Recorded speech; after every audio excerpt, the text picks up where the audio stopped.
I'm always wary about purchasing high capacity batteries. I recently purchased this battery and installed it onto this iPhone SE. It was supposedly rated at 2010 milliamp hours or whatever. When after using it for a month, at first it was at around 1900 or 2000.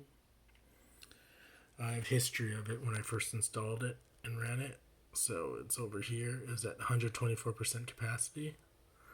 But now recently, after a month and 29 cycles, it's down to 110%.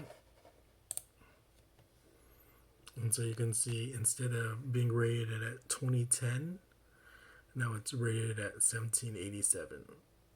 So still better than supposedly uh, stock, which should be at 1624. So we'll see where this battery ends up being after more than a month. Hopefully it stabilizes at 1624 or something. I just don't want it to drop dramatically. But again, this is a concern when you buy batteries like this because, I don't know if battery technology has increased that much more.